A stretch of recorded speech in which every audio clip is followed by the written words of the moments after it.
इस वीडियो में मेनली अतीश हम ये बोलने वाले होंगे कि तेरा एक्सपीरियंस कैसा रहा यूके तक आने का, जो प्रोसेस था वो सबके बारे में हम ब्रीफली बात करेंगे।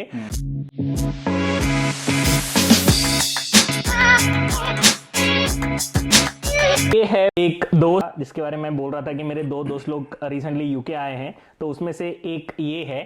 तो ये क्वेश्चन दे देगा कि ये कहाँ से है, ताकि आप लोगों को समझ में आ जाए कि इसका बैकग्राउंड क्या है। हाय गाइस, मेरा नाम अतीश है और मैं इंडिया से हूँ।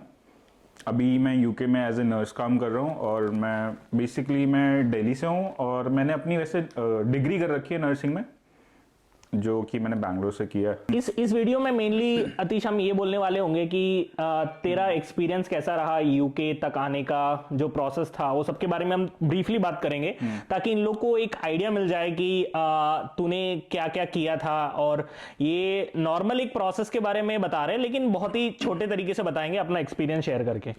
तो मैं कुछ क्वेश्चन पूछूंगा, as per your point of view तू क्या फील करता है वो बता देने से काम चल जाएगा। चल फाइन, ठीक है। तो मैं नेक्स्ट पूछूंगा कि तू, इतने सारे जॉब हैं इंडिया में, तो फिर तूने पर्टिकुलरली यूके ही क्यों चूज किया, और अब्रॉड नर्सिंग के बारे में तेरे को ख्याल कहां से आया और क्यों तुझे किया उसने, ये अब्रॉड नर्सिंग का ये जो पूरा सेटअप है ये सब क्यों तुझे लगा अच्छा। सो एक्चुअली मेरा बचपन से ही, देयर आर मेनी फैक्टर्स वैसे तो, बट मेरा एक तो पहले बचपन से ही मन था कि मेरे को बाहर अब्रॉड ही जाना है। और when I came into nursing, so I tried to find many opportunities कि भाई मेरे लिए क्या बेस्ट है, मतलब कहाँ पे जाऊंगा तो मेरे लिए बेस्ट रहेगा। सो फॉर टाइमिंग मेरे को यूके और मेरे को जाना ही था। So anyhow, so I came to know about UK और मैं यूके में आ गया। और it was like there are many good salaries over here from as comparative to India. India में भी अच्छी सैलरीज हैं, बट लाइक उसके लिए गवर्नमेंट जॉब तुम्हें मिलना चाहिए। हाँ, वो वही चीज है, government jobs, like as you know being from general quota, it's like या तो तुम बहुत ही टॉपर हो और मैं तो बिल्कुल एवरेज सा स्टूडेंट।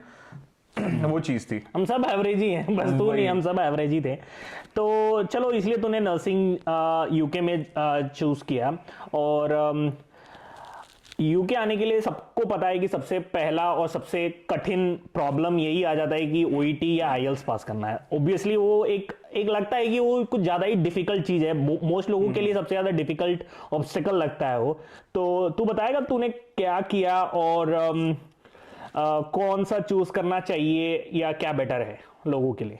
सो मैंने तो ओईटी चूज किया बिकॉज बेसिकली था कि ओईटी में it was more of our profession type, कि नर्सिंग है तो it was more of medical terms थे सारे उसमें, इसलिए मेरे को नर्सिंग ज्यादा, मतलब ओईटी ज्यादा कंपैटिबल लगा मेरे लिए। Like there are many people who choose IELTS also, so ऐसा कुछ नहीं है उसमें। It depends on person to person actually, अगर देखो जाए तो, but I prefer OET because मेरे लिए तो like it was full on medical terms, तो इसलिए मैंने ओईटी चूज किया। सो मैं भी वही बोलूंगा कि मुझे भी ज्यादा लगा कि ओईटी मेडिकली ओरिएंटेड है। तो एक तो तुम नर्सिंग पढ़े हो, ऊपर से तुम्हें मेडिकल टर्म्स मिल रहे हैं यूज करने को, तो बहुत ही इजी हो जाता है अगर तुम बहुत अच्छे से प्रैक्टिस करोगे। तो यही एग्जाम बहुत लोगों के लिए बहुत डिफिकल्ट भी है। तो इट ऑल डिपेंड्स अपॉन कि तुम कितना प्रिपेयर करते हो, कहां से प्रिपेयर करते हो, जो कि हम बाद में इस वीडियो में हम बताने ही वाले हैं वो सब के बारे में भी। तो अतीश, अब ये बता कि ओईटी कोचिंग तूने लिया था या क्या, कैसे करके तूने ओईटी को पढ़ा और क्या क्या किया तूने ओईटी के लिए। ओह, सो इट्स लाइक पहले तो मैंने कहता ना कि खुद करेंगे, तो like I did my self study. So self study में तो कुछ नहीं उखड़ पाए। सो हमें लाइक एकेडमिक, क्योंकि सेल्फ स्टडी में क्या होता है कि you don't know, you will know, you can read standards, but आपको पता नहीं कि वो स्टैंडर्ड्स अप्लाई कैसे करना है। So you need someone to tell. तो इसलिए academics and that also from a proper institution like who are OET accredited, OET coachings are there na, so they will only means वही सबसे ज्यादा अच्छे से कर सकते हैं। बट ऐसा नहीं है कि वही हैं, but there are some others also who are not accredited but they are also teaching nice, but it depends person to person, आप इसमें कुछ कह नहीं सकते। तो वही है, मेरा यही क्वेश्चन होगा कि नेक्स्ट की क्या, एक जो भी ये वीडियो देख रहे होंगे उन लोग सोच रहे होंगे कि क्या उनको सेल्फ स्टडी करना चाहिए या एक ओईटी सेंटर ज्वाइन करना चाहिए। तो उसमें येस और नो में और उसमें क्या उसका रीजन है। अगर सेल्फ स्टडी करना है तो उसका क्या रीजन है, और अगर ओईटी सेंटर ज्वाइन करना है तो उसका क्या रीजन होगा। अच्छा, तो लाइक मेरे हिसाब से तो इवन दो मेरी इंग्लिश लाइक ओके थी but not that good, but still अब ओईटी में देखो, ओईटी में अप्लाई करना बहुत जरूरी है। जो भी तुम सीख रहे हो वो अप्लाई करना है, और वो तुम्हें कब पता चलेगा, तुम्हें तो पता ही नहीं ना कुछ भी बैकग्राउंड में। It's not like normal English test कि हाँ तुम्हें स्पीकिंग करनी है एक टॉपिक को लेके। It will be more of कि ये सारी चीजें हमारे ऑक्यूपेशन से रिलेटेड है, जो हम एज ए नर्स काम करने वाले हैं। It will be directly related to that only. So हमें कैसे बात करनी है, किससे कैसे बात करनी है, हमारे जो नोट्स है, जो राइटिंग है, वो भी राइटिंग भी like we are writing a letter to someone else who is in medical profession, and उससे रिलेटेड हमें चीजें लिखनी है। तो जो क्राइटेरियाज हमें वो मैच करने, अगर हम सारे क्राइटेरिया मैच करेंगे then only will get marks. तो वही है, मैं भी वही फील करता हूं कि अगर लेटर लिखना है, कुछ भी है, सबको लेटर लिखना आता है, लेकिन ओईटी वालों को कैसा लेटर चाहिए वो तुम्हें सिखाने के लिए कोई ना कोई होना चाहिए। सेल्फ स्टडी उन लोग के लिए बेटर होगा जो लोग एक दो बार अटेम्प्ट दिए हैं, या जो ओईटी का प्रोसेस को जो जानते हैं बहुत अच्छे तरीके से, उन लोग के लिए मेरे ख्याल से सेल्फ स्टडी ठीक है। ये भी लेकिन फर्स्ट अटेम्प्ट में अगर तुम सेल्फ स्टडी से निकालना चाहते हो तो तुम्हें पता नहीं, मुझे तो लगता है मुश्किल है। करने वाले बहुत लोग होंगे, लेकिन पर्सपेक्टिव कभी, लेकिन ये एग्जाम इतना महंगा है कि उतना चांस लेने को हम जाते नहीं है इंडियंस, खासकर इतना 35,000 का एग्जाम के लिए इतना हम किस्मत में नहीं जाते हैं। हम थोड़ा लगता है कि थोड़ा अच्छे से प्रिपेयर करके ही जाएंगे। नहीं तो हमारी आधी लाइफ तो होती है ना किस्मत राम भरोसे चलो। वही तो मुझे लगता है कि पढ़ना बहुत जरूरी है, और बहुत अच्छे सेंटरों से पढ़ना बहुत जरूरी है। तो मैं अतीश ये बोलना चाहूंगा कि तू कौन सा सेंटर और कैसे चूज किया तूने, मतलब हम ये नहीं बोल सकते कि मैंने कौन सा कोचिंग सेंटर से पढ़ा या इसने कौन सा कोचिंग सेंटर चूज किया, क्योंकि फिर हो जाएगा कि हम एक पर्टिकुलर कोचिंग सेंटर को ज्यादा प्रायोरिटी दे रहे हैं। अच्छा। हमारा खुद का जब बनेगा हम जरूर प्रायोरिटी देंगे लेकिन अभी हमारा खुद का कोई कोचिंग सेंटर नहीं है, इसलिए हम बोलेंगे जो कि तुम्हें अभी पर्टिकुलरली करना चाहिए एज ए ओईटी कैंडिडेट। तुम्हें जो पर्टिकुलरली तुम्हें क्या चूज करना चाहिए वो अभी अतीश बता देगा। अच्छा, सो मैंने तो पहले देखा कि जब मैंने स्टार्ट किया कि मेरे को ओईटी सेंटर्स ढूंढने हैं, तो पहले तो ओईटी वेबसाइट पे गया मैं। सो उधर ना कुछ पर्टिकुलर वो होते हैं कि एक्रेडिट ये लोग ओईटी प्रोवाइडर्स हैं, उन्हें प्रोवाइडर्स मोस्टली कहा जाता है, I think so if I am not wrong. तो वही लोग मैंने बेसिकली ट्राई किया कि मैं उन्हीं से लूं coaching, because they are well known and they are certified also in that part only. तो इसीलिए मैंने फिर सोचा क्यों नहीं इनसे ही पढ़ो भाई, जब तुम्हें पता है कि ये करवा ही रहे हैं। वही है, तो मैंने फिर डायरेक्टली इजीली मैंने उधर एक जो नॉर्दर्न पार्ट में थे तो मैंने उनसे कांटेक्ट किया and then I got into it. Atish, मुझे ना बहुत सारे मैसेजेस आते हैं कैंडिडेट्स के कि भैया या ये मुझे ओईटी कोचिंग करने हैं, ये है वो है। तो मैं मैसेज करता हूं तो मैं थोड़ा उनको जब फीस स्ट्रक्चर बताता हूं तो आधे लोग तो फिर मैसेज करना बंद कर देते हैं। तो तुझे क्यों लगता है कि ऐसा एक फैक्टर है लोगों में कि हाई फीस सुन के वो नहीं पढ़ते हैं, रादर देन 5,000 रुपीज में अगर कोई पढ़ाने के लिए रेडी है तो लोग उधर आंख बंद करके चले जाते हैं? देख, अब ऐसा नहीं है कि आई थिंक सो जहां पे मैंने पढ़ी वो भी थोड़ा एक्सपेंसिव था, but I think they had quality in their teaching. और थोड़ा नहीं एक्सपेंसिव था, वो काफी एक्सपेंसिव थे मेरे ख्याल से। वो I think for 30 days it will be like, हाँ जो भी it was like quite expensive. अगर हम एक रेंज बता देंगे तो 2 महीने के लिए 30 से 35,000 पकड़ लो, तो उस रेंज में 2 महीने का तुम्हारा क्लासेस होता है। लेकिन वहां पे क्वालिटी बहुत ज्यादा डिफरेंट है रादर देन एक 5,000 रुपीज में भी। मैं भी एक ओईटी पास होने के बाद एक सेंटर में पढ़ाता था, ऑनलाइन पढ़ाता था, उस टाइम कोविड था। तो मैं जिस ऑनलाइन सेंटर में पढ़ाता था उन लोग वहां पे बच्चों को 5,000 6,000 रुपए में ओईटी पढ़ाते थे। तो पढ़ाने के लिए तो कोई भी पढ़ा देगा, हाँ, वही लेकिन डिफरेंट है कि कौन तुम्हें पढ़ा रहा है, कौन किस लेवल का टीचर्स हैं उधर, और किस तरह का टाइप ऑफ मटेरियल्स उन लोग देते हैं। ऑथेंटिक मटेरियल्स होते हैं, नॉन ऑथेंटिक मटेरियल्स होते हैं। जो रीडिंग, राइटिंग और स्पीकिंग के मटेरियल्स में जो डिफिकल्टी का जो लेवल्स हैं वो अलग अलग लेवल्स के होते हैं। अगर आपको एक इजी मटेरियल दे देंगे और आप उसमें से अच्छे स्कोर कर रहे हो, इसका मतलब ये नहीं है कि आपका ओईटी पास हो जाओगे आप।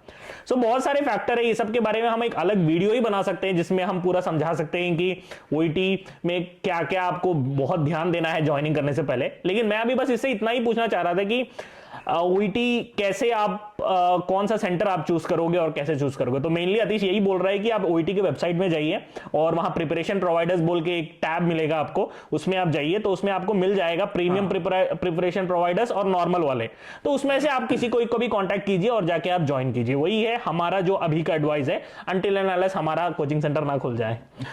और नेक्स्ट क्वेश्चन होगा तेज कि आफ्टर ओईटी तुझे एक्सपीरियंस लेने का जरूरत पड़ा क्या? ओ हाँ बिल्कुल। एक्चुअली मेरा जब मैंने ओईटी पढ़ रहा था तो तब तक तो एक्सपीरियंस नहीं मांग रहे थे वो, तब तक I was fresher. So but after that जब मैंने एग्जाम कर लिया, फिर वो पूरा नया स्ट्रक्चर आ गया यूके में, फिर दे टोल्ड कि हमें तो एक्सपीरियंस चाहिए minimum. So I came in minimum experience like I came with 9 months of minimum experience.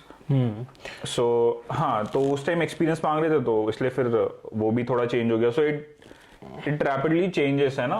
वो अभी क्या है, जब मैं आया था 2021 में, हमारा उस टाइम क्या था, फ्रेशर्स को भी लेते थे जो विद इन 6 months या 1 year ग्रेजुएशन पीरियड के अंदर थे, तो उन लोगों को ले लेता था। लेकिन अभी क्या हो गया, यहाँ आके फ्रेशर्स लोग, बहुत लोग ऑस्की फेल कर रहे थे, तो उसके बाद से ही ये रूल अचानक से बन गया कि मिनिमम 6 months एक्सपीरियंस आपको चाहिए, और मिनिमम 100 बेडेड हॉस्पिटल अगर होगा तो मोस्ट ऑफ द जगह आपको इंटरव्यू बहुत आसानी से मिल जाएगा। और ये एक्सपीरियंस भी वेरी करता है डिपेंडिंग अपॉन ट्रस्ट। तो यूके में अलग अलग जगह है, अलग अलग कंट्रीज हैं, तो उसमें जिस कंट्री में आप अप्लाई करने जाओगे उधर के रिक्वायरमेंट्स देखना बहुत जरूरी है कि उस जगह पे कौन से रिक्वायरमेंट्स चाहिए, उसके हिसाब से आपको डिसाइड करना है कि आपको कितने महीने का एक्सपीरियंस चाहिए। जरूरी नहीं है कि 6 महीने में हर लोग अप्रूव करेंगे आपको। तो वो जरूर देखना, इंटरव्यू से पहले ये जरूर आपको देखना पड़ेगा कि आप कौन से ट्रस्ट में अप्लाई करने जा रहे हो और उस ट्रस्ट में पर्टिकुलरली क्या रिक्वायरमेंट है। कोई कुछ तो 1 year 2 year का भी मांगते हैं। हाँ, 1 year 2 year के भी मांगते हैं, तो वो सब आपको देखना है, जैसे कि मैं बोला। तो नेक्स्ट होगा अतीश, तो तूने अपना एक्सपीरियंस के लिए किस टाइप का हॉस्पिटल लिया था? सो मैं तो फिर दिल्ली आ गया था। I was studying in Bangalore, so after that I came to Delhi. फिर उसके बाद मैंने दिल्ली में ही एक हॉस्पिटल था, it was a very reputed hospital. फिर मैंने उधर से ही अपना एक्सपीरियंस ऐसा कुछ है क्या कि बहुत सारे बहुत बढ़िया रेप्यूटेड हॉस्पिटल में ही काम करना चाहिए, या कोई भी 100 बेडेड हॉस्पिटल जो सर्टिफाइड हो उसमें अगर काम जो सर्टिफाइड हो, जो लाइक which is good, और more than 100 bed हो, I think that also do, वो भी चलेगा। बट ये है कि ध्यान रखना है कि वो 100 बेड से कम तो बिल्कुल ना हो, वही है ना। या 100 बेडेड के बाद ना आपको फिर वो हॉस्पिटल यहाँ पे 100 बेडेड से नीचे वाले को बहुत कम कंसिडर करते हैं, तो बेटर होगा कि आप 100 बेडेड से ज्यादा लो, क्योंकि अगर आप 100 बेडेड से ज्यादा लोगे तो फिर ऑल ओवर द यूके आपको हर जगह आपको मिलने का चांस बहुत ज्यादा हाई है, तो बेटर है वो लेना ही। जैसे तूने बोल दिया कि तू कौन सा हॉस्पिटल में काम कर रहा था, वो सब क्या चूज करना चाहिए, अब तू बता कि एक्सपीरियंस के बाद नेक्स्ट प्रोसेस तेरा क्या था?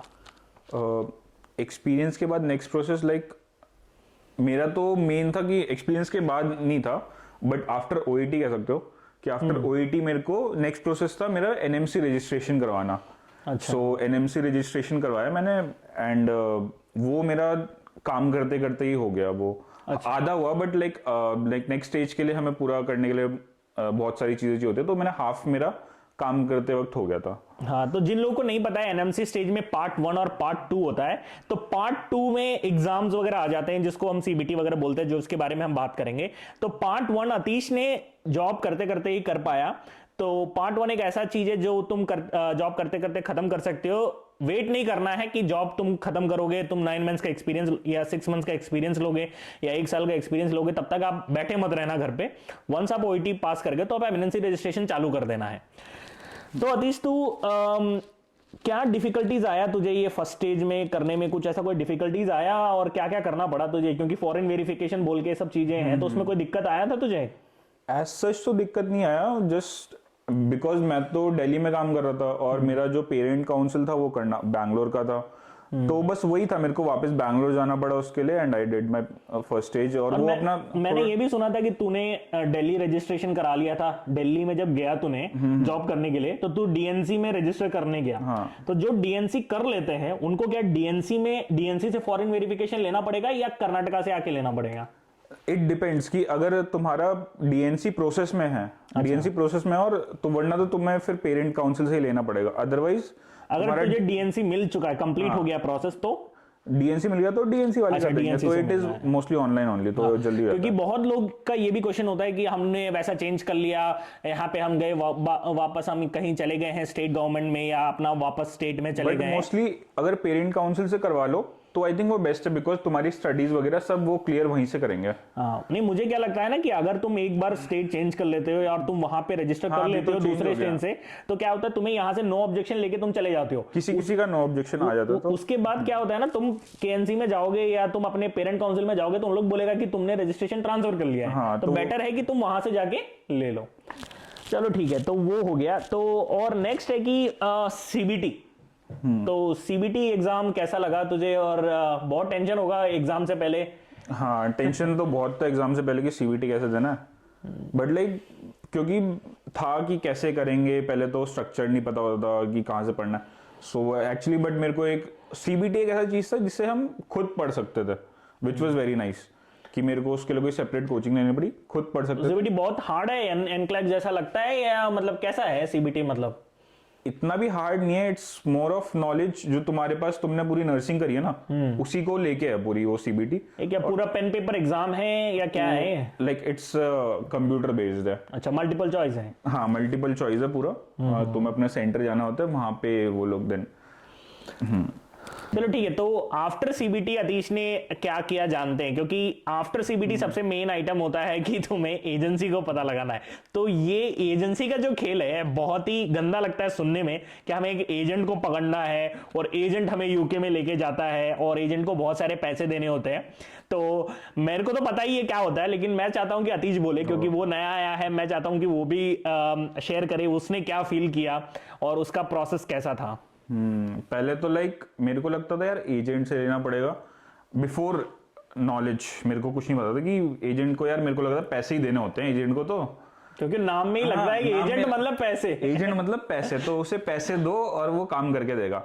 बट लाइक ऐसा नहीं था। यूके वालों के मींस यूके की एजेंसीज ऐसी हैं कि बहुत अच्छी हैं, they don't charge you anything. I think उनका खुद का कुछ कमीशन होता होगा, बट हमसे कोई चार्ज नहीं लेते वो, बस हमारा प्रोसेस करते हैं, हमारे हेल्प करते हैं, जो भी हमारे इंटरव्यूज के लिए हमारा इंटरव्यू सेट करके देते हैं, इंटरव्यू डेट, और इन सब चीज़ों में हमारी बाकी नेक्स्ट प्रोसेसिंग क्या है उन सब के लिए हेल्प करते हैं। हाँ, तो एजेंट ने कोई पैसा लिया कुछ भी? नहीं, थोड़ा सा भी फीस? तो पूरा रिक्रूटमेंट फ्री था? पूरा रिक्रूटमेंट फ्री था। वही तो विच वॉज वेरी शॉकिंग कि मेरे को लगता था यार पैसे कितने लेंगे। अब मुझे ये सोच के भी अजीब लगता है कि इतना कुछ यूके गवर्नमेंट प्रोवाइड करता है इंडियन नर्सेस के लिए या फॉरेन एजुकेटेड नर्सेस लोग के लिए कि किसी भी तरह उन लोग यहाँ आके एजेंट्स मतलब यहाँ के जो वैकेंसीज को फिल कर ले। फिर भी लोग सोचते हैं कि यूके आना बहुत एक्सपेंसिव है। तुम्हारे बैंक फिलहाल में एक लोगों ने पूछा कि बैंक अकाउंट में कितना डिपॉजिट दिखाना पड़ा, जो कि ऑब्वियसली होता है बहुत सारे कंट्रियों में। जैसे कनाडा चले जाओगे या आप कहीं चले जाओगे तो वहां जाने के लिए आपको बहुत सारा बैंकिंग, आपके जो बैंक अकाउंट में आपके इतने सारे फिक्स्ड डिपॉजिट होने चाहिए, इतने लाखों के डिपॉजिट होने चाहिए, वो कि बहुत ही सही है। लेकिन लोग इसको मिस इंटरप्रेट कर लेते हैं कि यूके में एज ए जॉब आपको नर्सिंग करनी है तो आपको भी ये सब करना होगा, जो कि बहुत ही गलत है। ये पता नहीं पूरे लोगों तब कब तक समझ में आएगा, जब तक तब तक यहाँ की वैकेंसी फिल हो जाएंगी। जिसको जानकारी है वो यहाँ पे आ भी जाएगा। रूल्स भी तब तक चेंज हो जाएंगे बिकॉज़ इट्स वेरी एग्जैक्टली, क्योंकि बहुत सारे, जैसे मैंने देखा था उस दिन अतीश को जब मैं एयरपोर्ट में लेने गया था, इसके साथ ही कितने नर्सेस आए थे? आई थिंक 30-40 नर्सेस एक पर्टिकुलर दिन में पहुंच रहे हैं। तो ऐसा देखा जाए तो अगर आप ऑन एन एवरेज पकड़ लो तो मंथली आप अगर 50-60 नर्सेस भी आ गए तो एक साल में कितने सारे नर्सेस आते हैं। और ये बस बेलफास्ट की बात कर रहे हैं हम। हाँ, तो टोटल यूके में कितने सारे नर्सेस इंडिया में पहुंचते हैं, तो वो सब देखना है कि एजेंसी कोई पैसा नहीं लेता। इन शॉर्ट, नर्सिंग जो रिक्रूटमेंट है यूके के लिए फ्री है। तो क्या क्या हेल्प मिला तुझे एजेंसी से? मतलब उन्होंने क्या क्या तुझे करके दिया? उन्होंने पूरा तेरा एनएमसी रजिस्ट्रेशन करके दे दिया क्या? नहीं, एक्चुअली एक अच्छी चीज थी यूके एनएमसी रजिस्ट्रेशन की कि it was so point two point कि आप खुद कर सकते हो उसे। मतलब अगर कुछ डाउट आ रहा तो पूछ लो, but I don't think so ऐसा कुछ होगा बिकॉज एवरीथिंग इज रिटन कि सेल्फ एक्सप्लेनेबल चीजें हैं, सारी चीजें जो चीज बोली वो चीज करनी है, और कुछ है नहीं उसमें ज्यादा इंटरप्रेट करने का कि ये क्या होगा वो क्या होगा, जो बोला है वही देना है। इट वाज सो इजी कि खुद कर सकता है। वही एजेंसी का कोई पार्ट नहीं था मेरे ख्याल से। मेनली एजेंट आपको क्या करता है, एक एप्लीकेशन फिल करवाता है, जो आपको यहाँ पे इंटरव्यू देने वगैरह के लिए एक एप्लीकेशन फिल करवाता है। एक नॉर्मल सीवी मांगता है, कोई आपको क्या बोलते हैं, कोई आपको इंटरनेशनल जॉब के लिए कोई भयानक सीवी नहीं बनाना है। जो आपकी नॉर्मल जॉब के लिए आपने एक सीवी बनाई होगी वही सीवी इसमें भी चिपका डालो, काम आपका बन जाएगा। ठीक है, इसमें बट इट आपको शुड बी थोड़ा डिसेंट सा ये बनना है। डिसेंस है। नॉर्मली जो आप एक सीवी बनाते हो वैसे वैसे ही दे दोगे। मैंने, क्योंकि मुझे याद नहीं है मैंने एक अलग सा सीवी बनाया है। मैंने जो फर्स्ट ईयर में मतलब फोर्थ ईयर के बाद जो मैंने एक बनाया था, होता है ना सी बनाना, कोई कोई जस्ट नॉर्मली लिख देता, तो एक डिसेंट सा एटलीस्ट हाँ, एक डिसेंट आपका एक फॉर्मेट होना चाहिए बस। मुझे तो नहीं लगता उससे ज्यादा कुछ होना चाहिए। जो भी है वो है आपकी एजेंसी की हेल्प की बात। और एजेंसी ने और क्या हेल्प किया अपार्ट फ्रॉम एजेंसी ने मेरे को मेरे इंटरव्यू के लिए हेल्प किया और मेरा COS के लिए हेल्प किया